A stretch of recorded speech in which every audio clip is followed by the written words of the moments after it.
Krishna, my dear friends, Mila here. In today's video I would like to give you a short tour of my apartment, just the living room and the dining room. I want to show you my library, the books I have here, as well as the altar and some of the dresses that I have.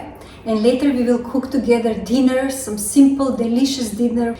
And pitala and kotimbir vadi that was recommended by some of you will be in the next video. Hare Krishna. Sitaram, Sitaram, Sitaram, Sitaram, Sitaram, Sitaram, Sitaram, Sitaram. Sri Chaitanya Charitamrita by Srila Krishna Das Kaviraj Goswami is the principal work on the life and teachings of Sri Krishna Chaitanya Mahaprabhu, incarnation of Sri Krishna. Krishna Das Kaviraj Goswami wrote these books at a very advanced age and in failing health. Next, I have all 12 cantos of Srimad Bhagavatam, also known as Bhagavat Purana. It was written by Srila Vyasadeva and it consists of 18,000 verses presented in 12 cantos that tell us the complete history of Vedic culture. I have read Sri Chaitanya Charitamrita and Srimad Bhagavatam 2 times only, and I intend to start reading again. On the second shelf, I have books written by different acharyas. One of them is Sri Brihad Bhagavatamrita. The first part describes a conversation between Parikshit and his mother Uttara. The second part describes Gop Kumar traveling from one planetary system to another, exploring different levels of consciousness of the living beings. He travels through the heavenly planets Brahma Loka, Shiva Loka, Vaikunta, and ultimately Golokdam. Of course, I have also Mahabharata and Ramayana and my favorite Bhagavad Gita.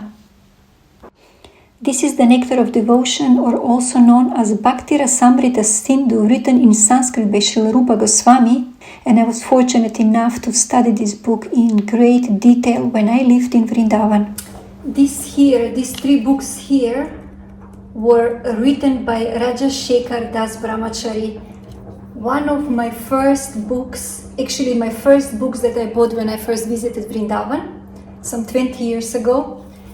One is the color guide of Radhakund. Unfortunately, I think they are out of print, but they are amazing. You know, with pictures, Srila Prabhupada, and then with pictures, story about Radhakund, how Radhakund appeared, and then all the places around Radhakund, all the holy places around Radhakund with the story how they appeared and the significance of that place. Then my absolute favorite, of course, is the color guide of Vrindavan, the city of over 5,000 temples.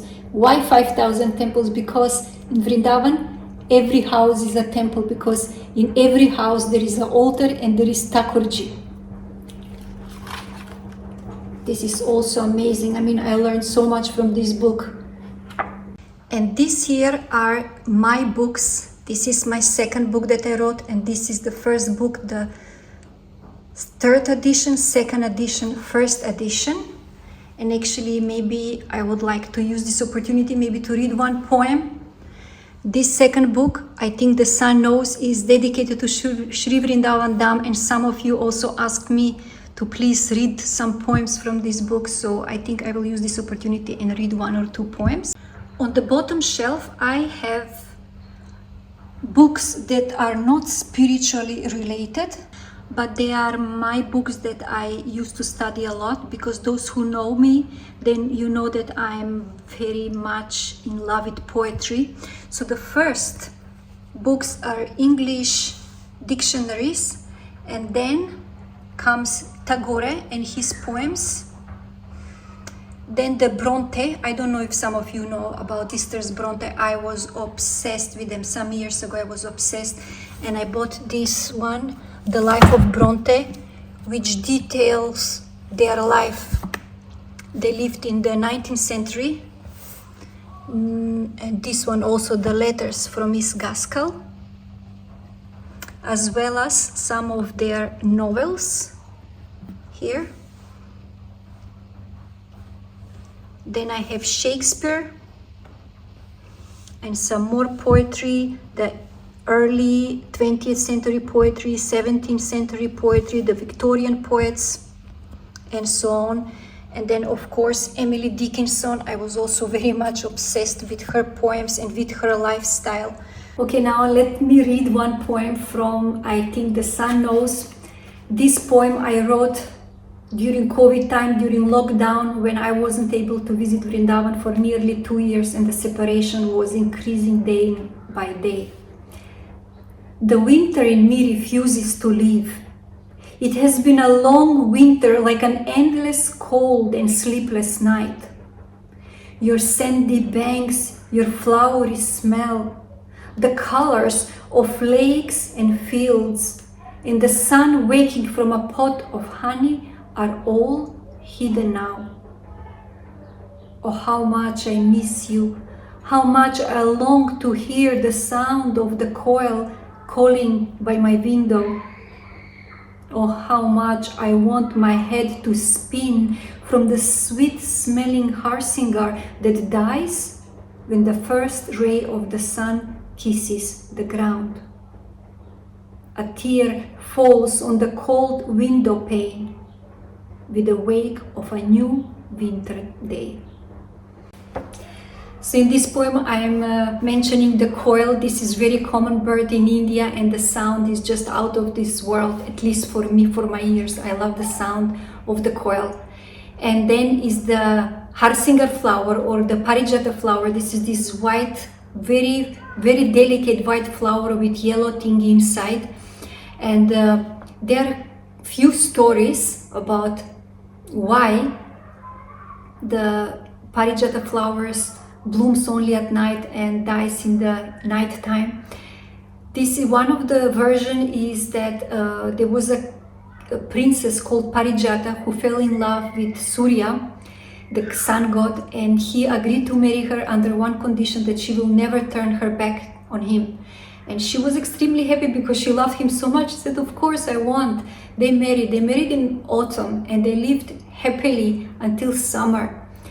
And one summer afternoon, Suryaji went to visit Parijata, and because he was so strong, effulgent, she blinked like that and she turned her back to him. And Suryaji got so angry that it is said that she withered.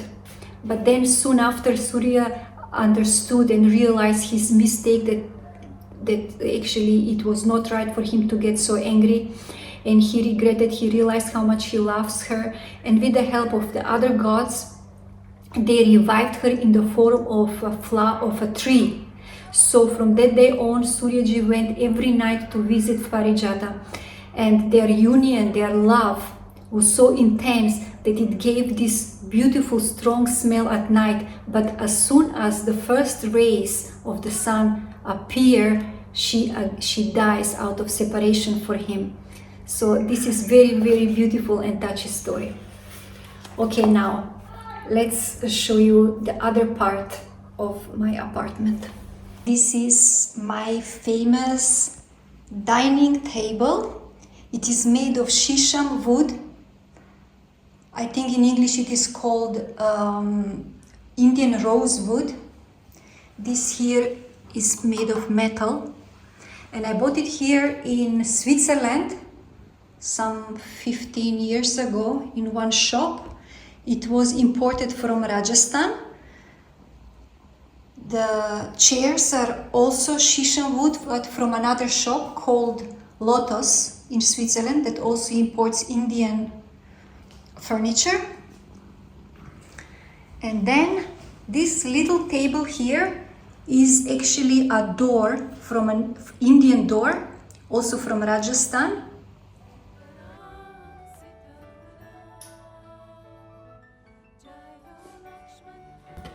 So basically all dresses for my Radhishyam are coming from two sources, either from Tapan Prabhu from Vrindavan or they are made by me.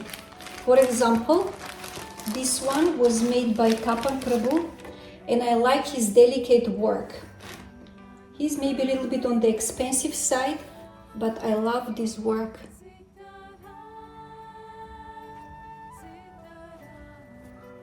You bring silk to him, and then you both can choose what patterns you want. He's a real artist. He's so good. This here is also from Tapan.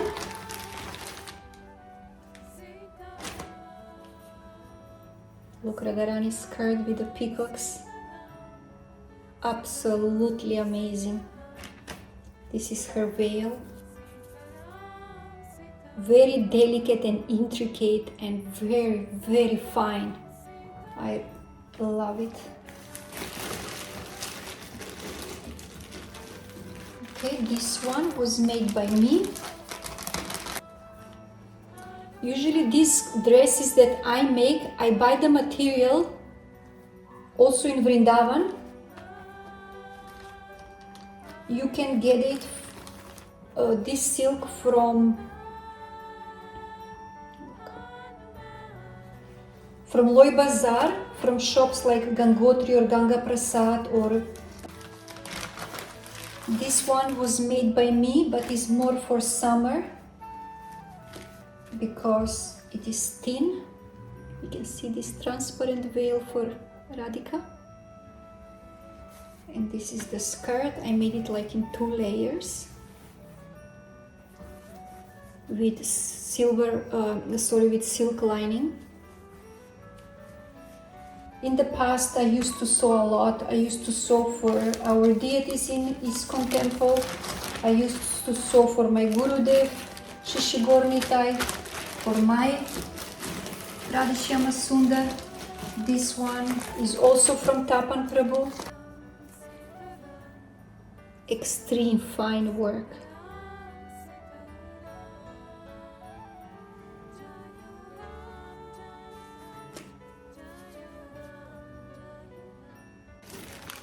Here is another outfit made by Tapan Prabhu. I mean, really, I have no words to explain. He's great. Look at this one with lotus flowers. Is red outfit for Ekadashi. Now let's cook something together. We will make something with potatoes and broccoli. Cello. For this we will need like almost 1 kg of potatoes boiled, which I just did before while I was shooting the first part of the video. The potatoes were boiling.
Dear friends, thank you very much for watching and see you soon again. Hare Krishna.